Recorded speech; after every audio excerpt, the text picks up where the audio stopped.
Hey guys, it's Connor at Western Welding Academy. Today I'm going to teach you how to get a perfect root pass on TIG on your very first try. Let's get into it. So the first thing we're going to do is grind all of the mill scale and all of the saw marks out of the plate. So you definitely want to use a flap disc instead of a hard disc because we're trying to make this as smooth as possible right in here so that the cup slides along the surface of the bevel.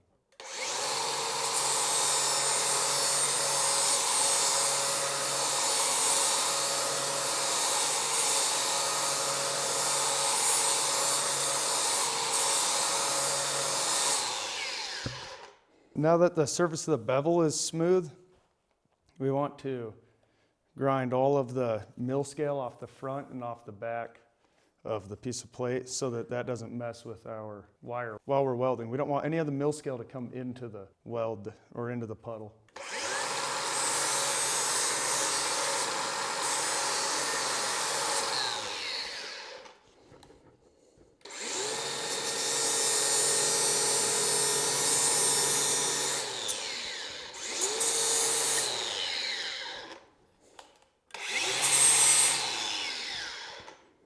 So we want to make sure that at least a 1/4 inch away from the edge of the bevel is ground back, because that mill scale, it can travel a little ways across the surface once everything's all molten.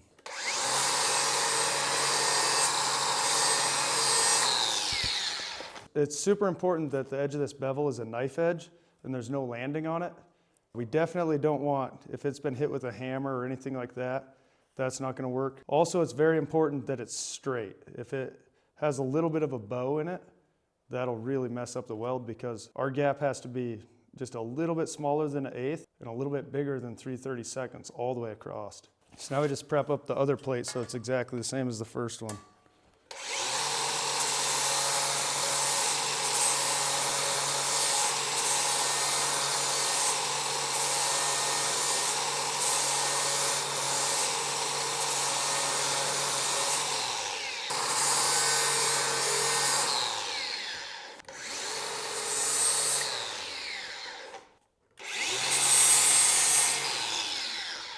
Now we're going to be building a spacing tool out of a piece of 1/8 inch carbon TIG wire. It's a ER70S6 that we're going to be using. So to build a spacing tool, all we have to do is bend this thing in half, and we have to clip the flat spot off the end because that'll get it really hard to take off. Once our pieces are tacked together, that flat spot will get stuck in there.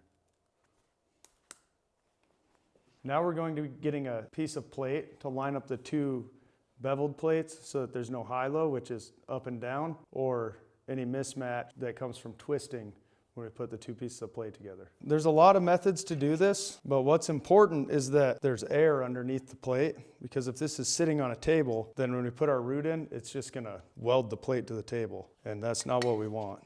So we're going to take our spacing tool, we're going to set it up against this, in between these two pieces of plate, and then we're going to take a cowboy clamp and we're going to clamp this down. And it's good to have some pretty hard pressure against that wire when you clamp it, because we don't want this thing to be any bigger than 1/8. Next, we're going to run our wire along this open root. If at any point our wire falls through, that spot is bigger than 1/8, and we don't want to weld there. So like right here at the end, our wire falls through. And so we know that's too big to weld. So we're going to save that spot for last. And down here on this end, our wire's not falling through. And so we're going to tack that spot first. So now I'm going to show you how to set up the weld machine. So it's super important that the negative is hooked up to the TIG torch and that the ground is hooked up to the positive. If you have that backwards, it'll consume your tungsten. It's also very important that you're using the right tungsten. We're going to use 2% thoriated on this weld here. So when we turn on a weld machine, if it has a TIG setting, then you'll turn on the TIG setting to lift arc or scratch start. If you don't have a TIG setting, you can just use the stick settings of your weld machine and you'll be a scratch start. So if you don't have a TIG setting on your weld machine and it's set to stick like this, you can just turn it to 90. If it's a cold day, you can turn it up to 95 or so. But if you do have TIG settings, then make sure that you're on TIG and then 90 for your amps again. And that should produce a pretty nice weld. If it's a thicker plate, then you can go up a little bit in heat. We don't want to get too hot though. So now we're going to turn on our gas, and you can open this bottle all the way up. You need 100% argon for this weld. And check that we have good pressure, and then we're going to open up our valve on our torch, and we're going to check. We need to flow above 30 is a good spot to flow, and there's no reason to get out of control and get up there at like 100 CFH. I like to just be right in the 40 range, so I'm going to set that to 40. I'm going to close the valve, and we're almost ready to weld. So now we are going to set the stick out of our tungsten, and I'm using an 8 cup. It's good to have a cup that's small enough that it sits in between the bevels. If it's too big and it's riding up here on the bevel edge, when you try to slide, it'll make you catch and you'll roll out on top of the bevel if your cup's too big. So if it's a 1/4 inch plate, use a 6 cup. If it's 3/8 like this, an 8 cup is a nice cup to use. And we're going to set our stick out so that it's a little bit longer. When we take a piece of wire and we set it up against the tungsten and up against the cup like this, we should make a perfect triangle. And that would be like the neutral position. And we're going to go a little bit long because we want to be able to reach all the way down in the bottom of this weld. And then you can also check without welding and make sure that your tungsten can reach clear down to the bottom of those bevels, right to where the knife edges are. You want that tungsten to come all the way down to those knife edges. You don't have to be able to stick it all the way through the plate though. And now we're ready to put our first tack in. So a couple of pro tips. The biggest mistake that you can make is to lean back and long arc so the tip of the tungsten comes up out of the bevels a little ways, or comes away from the bottom of the bevels, and that's called a long arc. And when you lean back like that, when you point further up the wire, it'll cut off the wire and it'll make a hole. The other big mistake, we don't want to wiggle very wide. We just want the tip, the very point of the tungsten, to go to the outsides of the wire while you're welding. So while you're welding, you'll be able to see just how wide that is, and it's right at an 1/8 inch. So we don't want to wiggle any wider than an 1/8 inch, and we want the tip of the tungsten to be almost touching the wire or almost touching the puddle while we're welding. As long as you do those two things and then go as fast as you can without catching the wire, it should go really well. And for this first tack, we can either stand over here and we can freehand it, and we can use this clamp to help us stay steady, or you can reach across and you can weld the other side. But on this weld, the other side is too wide right now, so we're just going to tack. We're going to freehand and tack the first side, and then we're going to close up the other side. We're going to tack that side, and then we're going to start welding.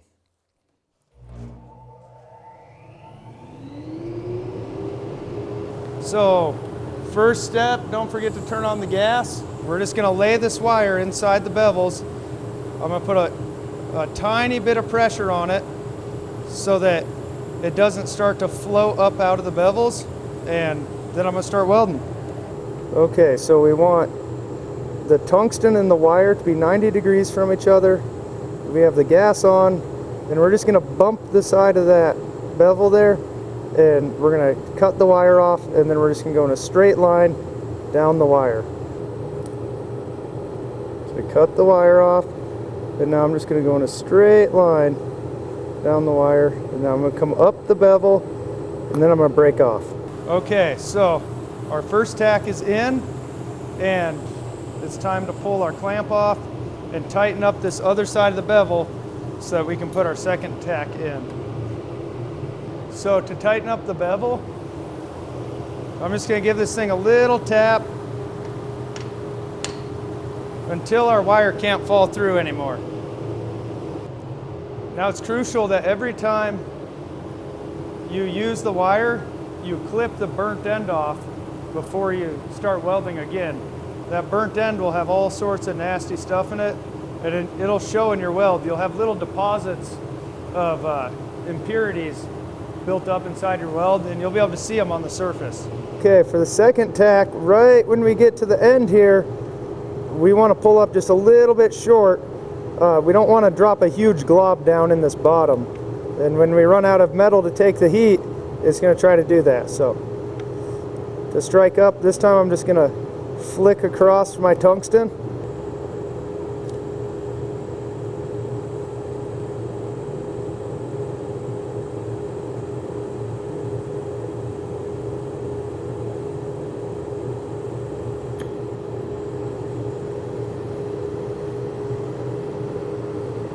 So the last thing we have to do is grind little boat ramps onto the tacks so that when our root comes into our tack, it blends together smoothly and it doesn't leave a little missing portion of root. We call that a missed tie-in.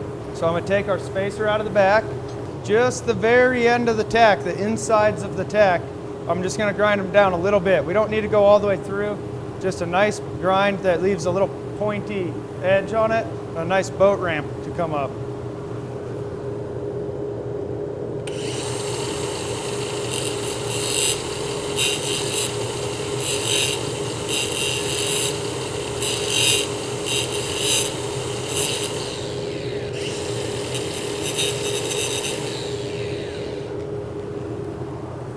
So the critical things to remember, the wire and the tungsten need to be 90 degrees from each other. The tip of the tungsten needs to be at the same height as the end of the wire when it's down in the bevels, and if we ever lean back even a little bit, we can cut the wire off and it's going to leave a hole.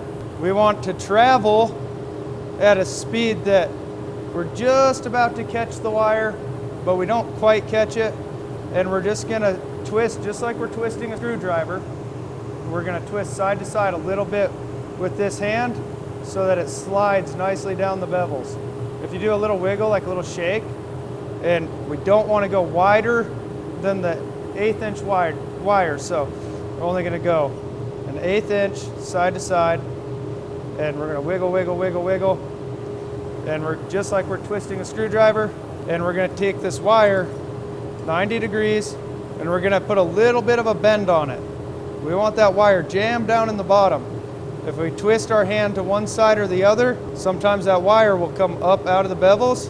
We don't want to put pressure into the weld because then sometimes we'll slip. So we just open your hand, put a nice bend on it, keep it perfectly straight, and then just wiggle, wiggle, wiggle, wiggle. So when I first strike up here, I'm going to shoot my flame just off the end of this weld, and when it starts to keyhole, I'm going to add my wire to the puddle, and then I'm just going to wiggle really fast and chase this down and never lean back.